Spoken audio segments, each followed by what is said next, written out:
The iPhone 16 Pro Max boasts the largest display ever in an iPhone at 6.9 inches as well as the longest tested battery life of any iPhone yet. We also appreciate the camera upgrades and camera control button, but Apple Intelligence lacks that wow feature for now and the charging speed could use a boost.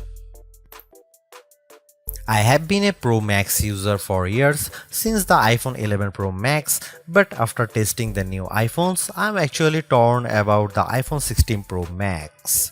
It has the largest display ever of any iPhone at 6.9 inches. Yes, the thinner bezels help keep the device somewhat compact, but it is still taller, wider and heavier than the iPhone 15 Pro Max, which I thought was the near perfect size and weight for a big screen phone. I have gone from feeling like I cheated the system to feeling slightly cheated.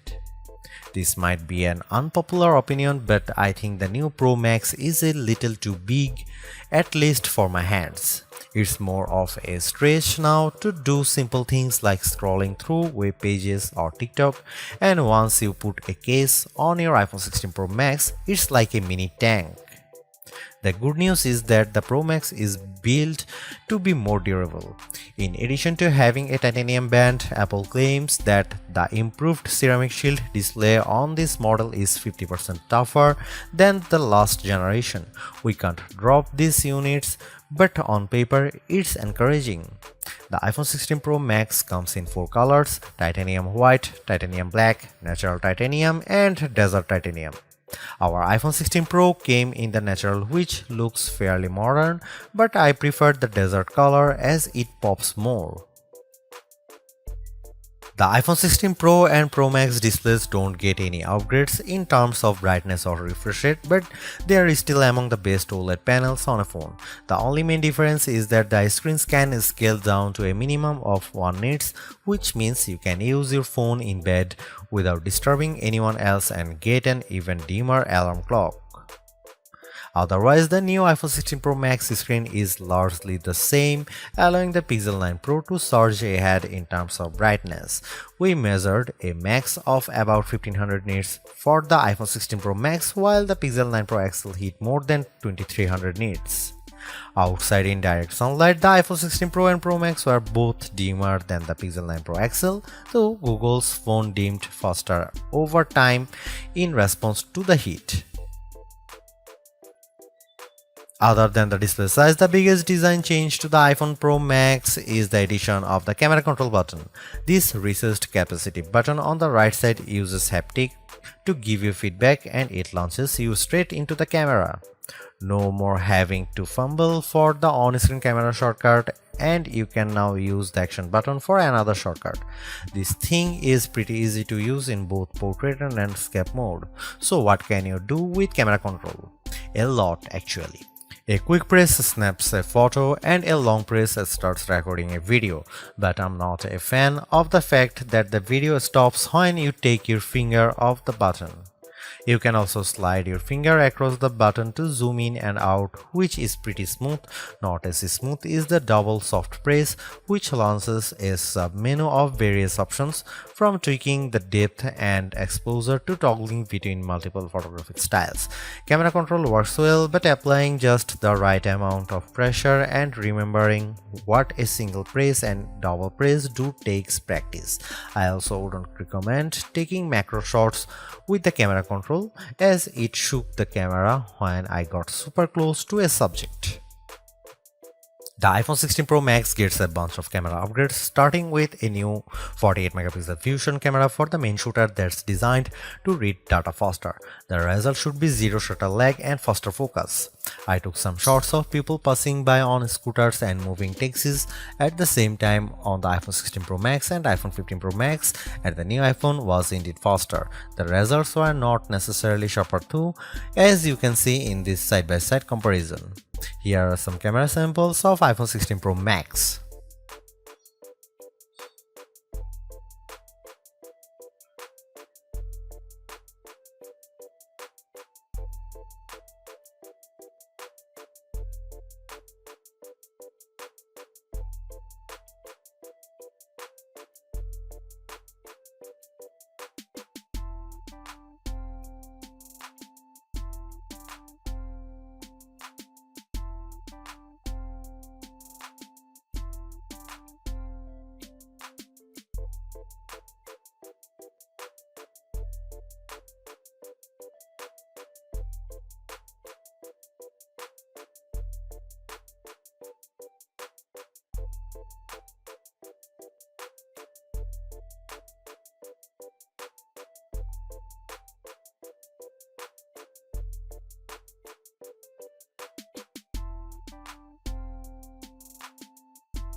The iPhone 16 Pro Max's video gets an upgrade with 4K video capture up to 120 frames per second, and there's some pretty neat things you can do with that footage. Using the playback speed controls, I could slow down a ping pong match to 50%, 25% or 20%, and the footage still looked sharp. Apple Intelligence is Apple's version of AI that's designed to be more secure and helpful than what Samsung and Google offer. But right now, Apple Intelligence is more of a tease since it's in developer beta right now and it won't launch for the rest of us until October. Even then, certain features won't be available, such as visual intelligence and ChatGPT integration. So what will you be able to do with the Apple Intelligence starting in October? It starts with a new Siri. The assistant has been revamped, starting with a redesigned that makes the whole outside of the display glow when summoned. And you can type to Siri. Now you are in a situation where you don't want to use your voice. Siri is definitely more forgiving of screws up, as you can correct yourself on the fly and it will still get your command right. I started a timer and changed the time mid-sentence without a problem.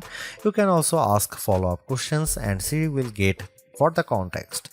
Apple Intelligence also delivers a wide range of writing tools. You can have the iPhone 16 Pro proofread your copy for grammar and word choice, or get help rewriting if you want to go for, say, a more professional tone. For example, I put together a mock email demanding a raise and I got something back that is much more appropriate.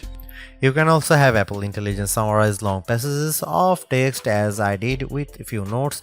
I wish you didn't have to select all text first, but I did get a fairly good summary of the key points for my short list of this video.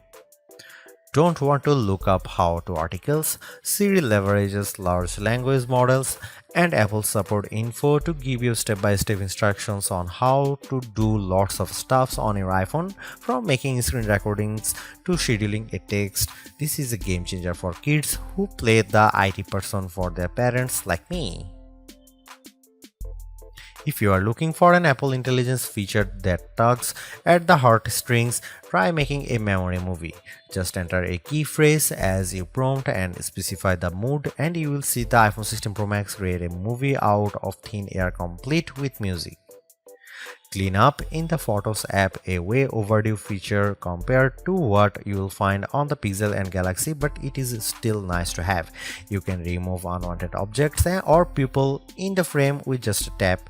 The cleanup feature worked fairly well when I tried to remove a person from a selfie, but you will get the best results if the background isn't too complicated. The iPhone 16 Pro Max features 8GB of RAM and Apple's new A18 Pro chip built on 2nd generation 3nm tech, which blows away the Android competition in CPU performance through not graphics.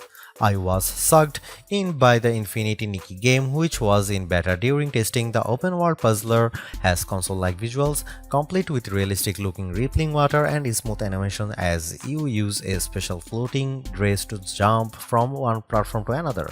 On Geekbench, which measures overall performance, the new iPhones are nearly 50% faster than the Galaxy S24 Ultra Snapdragon 8 Gen 3 chip on single core and 50% higher on multi-core performance. The latest Tensor G4 Pixel phones aren't in the same league. The iPhone 16 Pro Max was also twice as fast than the S24 Ultra in our video editing testing using Adobe Premiere Rush, where we time how long it takes to transport a 4K clip to 1080p. The new Pro phones also shave off a few seconds versus the iPhone 15 Pro's time. So what about graphics? The iPhone 16 Pro Max packs a 6-core GPU compared to 5 cores for the regular iPhone 16 series, and Apple claims that it's up to 20% faster than the iPhone 15 Pro's A70 chip. On the 3D Mark Solar Bay graphics test, which has support for ray tracing, the iPhone 16 Pro was 22% faster than the iPhone 15 Pro. However, that's still 18% behind the Galaxy S24 Ultra, which also delivered higher frame rates on the test. There is one other performance test we ran to see if Apple's claims of better sustained performance are legit. The iPhone 16 Pro Max features a new internal design with a graphite-clad aluminum substructure that's supposed to result in 20% better sustained performance. Interestingly, the iPhone 16 Pro Max turned in a very strong so-called stability score of 84% on our 3D Mark Wildlife stress test, which is better than the 75% from the iPhone 15 Pro Max, but the iPhone 16 Pro hit only 66%. It hit a higher overall loop score but had bigger drop-off.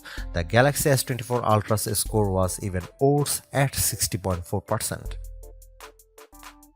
The iPhone 16 Pro Max is indeed an iterative upgrade, and maybe it wouldn't feel that way if Apple Intelligence was available today along with all the promised features. Instead, it's going to trickle out over time, so I would not to be in a rush to upgrade. Having said that, I think that iPhone 16 Pro Max is the best phone money can buy right now if you want the biggest screen and longest battery life. It lags in zoom versus the S24 Ultra, but you get more endurance, better camera quality, and plenty of creative features like photographic styles and audio mix. I actually preferred the AI capabilities of the Pixel 9 Pro XL series with its smarter Gemini Live voice assistant and other features like Add Me for photos and Pixel screenshots. But the Pixel's performance and battery life trail the iPhone 16 Pro Max. For me, the iPhone 16 Pro Max retains its title as the best phone, but it's not because of Apple Intelligence.